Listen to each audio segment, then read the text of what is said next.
लगातार मौतों का आंकड़ा बढ़ रहा है, लेकिन हादसे के बाद बाबा नारायण हरि फरार हो गया है। बड़ी खबर, हादसे के बाद से अब तक बाबा का कुछ भी पता नहीं है। हादसे के बाद से बाबा नारायण हरि फरार हो गया है। बड़ी खबर, अब तक बाबा का कोई बयान भी सामने नहीं आया है। बड़ी खबर, पुलिस लगातार बाबा की तलाश कर रही है। यह सबसे बड़ी खबर हम आपको बता रहे हैं। हादसे के बाद से लगातार बाबा नारायण हरि लापता है। यह बड़ी खबर हम बता रहे हैं। अब तक बाबा का कोई बयान भी सामने नहीं आया है। पुलिस बाबा नारायण हरि की तलाश कर रही है। हादसे के बाद से बाबा नारायण हरि लापता है, कुछ भी पता नहीं चल पा रहा है। बड़ी खबर, अब तक बाबा का कोई बयान भी सामने नहीं आया है। रंजीत हमारे साथ, रंजीत बताइए क्या स्थिति इस वक्त मौके पर है? देखिए इस वक्त मैं आपको दिखाना चाहूंगा, घायलों का आना फिर से शुरू हो गया है। एम्बुलेंस से यहाँ पर घायलों को उतारा जा रहा है और फिर यहाँ पर जेल मेडिकल कॉलेज में एडमिट कराया जाएगा। तेज बारिश हो रही है और बारिश के दौरान यहाँ पर घायल लगातार निरंतर रुक जा रहे हैं। डॉक्टर्स यहाँ पर पूरी तरीके से मौजूद है और घायल यहाँ पर स्ट्रेचर पर ले जाया जा रहा है। यहाँ पर प्रशासन, पुलिस, सिटी बस के तमाम लोग मौजूद हैं। ये वहीं से घायल हैं जो आ रहे हैं मैं यही रहूंगा, इससे आगे नहीं जाऊंगा।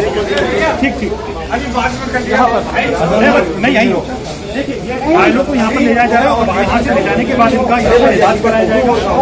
इलाज के दौरान यहाँ पर और भी घायल है जो सुनने में आ रहा है। नहीं आएंगे सिटी बस स्टैंड यहाँ पर के तमाम अधिकारी साथ मौजूद है।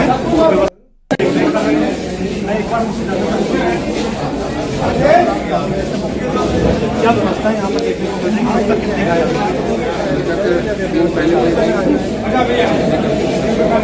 सर यहाँ पर किस तरीके से व्यवस्था है? प्रशासन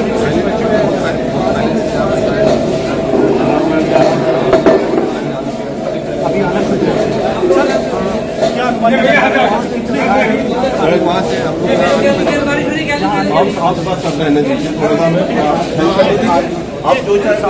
यहाँ पर रंजीत हमारे साथ बता रहे हैं, वहां पर काफी इंतजामात जिस तरीके से स्वास्थ्य विभाग के जेएन मेडिकल कॉलेज के स्टाफ है उनके द्वारा वहां पर जानकारी दी जा रही थी। रंजीत लगातार हमारे साथ बने हुए हैं। अजेंद्र के पास एक बार फिर करते हैं। अजेंद्र, जैसा कि आप बता रहे हैं, ऐसे में क्या जानकारियां मिल पा रही हैं पुलिस के अधिकारियों के? जो परिजन वहां पर हैं वो क्या जानकारियां दे पा रहे हैं? ये कह रहे हैं कि थोड़ा सबूत करिए आपके पेशेंट। अजेंद्र, आपको मेरी आवाज आ रही है? आ रही है सर। मैं मेरे साथ जो है एडीएम मौजूद है। मैं आपसे बात करना चाहूंगा, बताऊंगा कि उन्होंने बताया कि जो आप एडीएम साहब से हमारी बात कराइए। अजेंद्र, आप बात कराइए। जी बताइए एडीएम साहब, क्या बात हुई है? जो अभी जो सिपाही की जो बात हुई है, क्या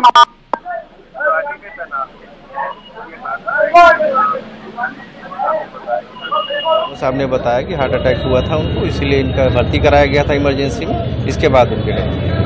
तो इनका कहना है कि यहाँ क्यूआरटी में वो तैनात थे और उसके बाद में हार्ट अटैक आया था, इसलिए उनकी मौत हो गई है। ये बड़ी खबर है और मैं आपको बता दूं कि ये बड़ी खबर है और बड़ी खबर के बाद में यहाँ पुलिस प्रशासन भी। बिल्कुल अजेंद्र हमारे संवाददाता इस वक्त की बड़ी जानकारी हमें दे रहे थे और लगातार हम आपको हादसे के बारे में जो भी जानकारियां आ रही हैं, जो भी रिएक्शंस आ रहे हैं, वो दर्शकों तक सबसे पहले पहुंचा रहे हैं। किस तरीके से पूरा हादसा हुआ, 5 बजे प्रवचन में उम्मीद से ज्यादा भीड़ आई, ये बड़ी खबर। 50,000 से ज्यादा भीड़ के मुताबिक पुलिस ने वहां पर इंतजामात नहीं किए थे। पुलिस वहां पर उतनी भीड़ को काबू में करने के लिए तैनात नहीं थी। ये एक लापरवाही। सत्संग की जगह में क्षमता से ज्यादा लोग, आप समझिए जो परमिशन ली गई थी उससे ज्यादा लोग वहां पर जुटे। बाहर निकलने का रास्ता काफी सकरा था, यानी कि जो एग्जिट पॉइंट था वो काफी सकरा था, छोटा था, जिसकी वजह से जो लोग अंदर थे वो निकल नहीं पाए। बाबा को निकालने के लिए भीड़ को अचानक रोका गया।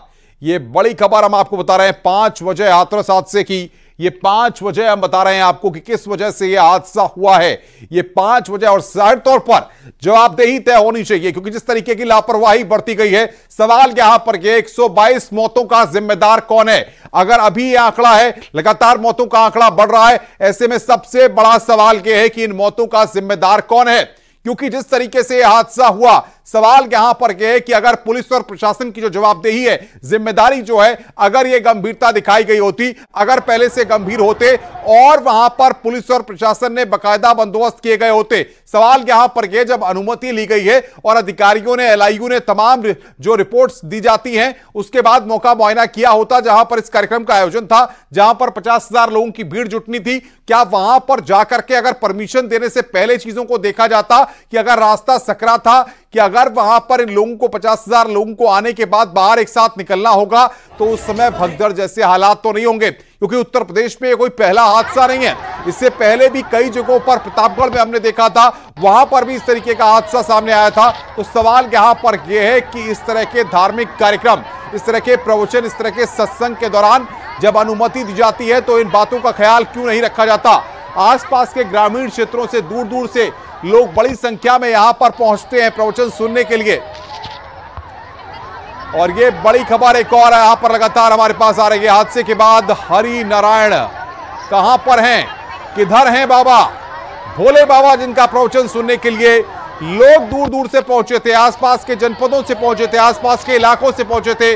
आखिर वो बाबा कहां हैं, बाबा क्यों नहीं सामने आ रहे, बाबा का कोई बयान क्यों नहीं सामने आ रहा है।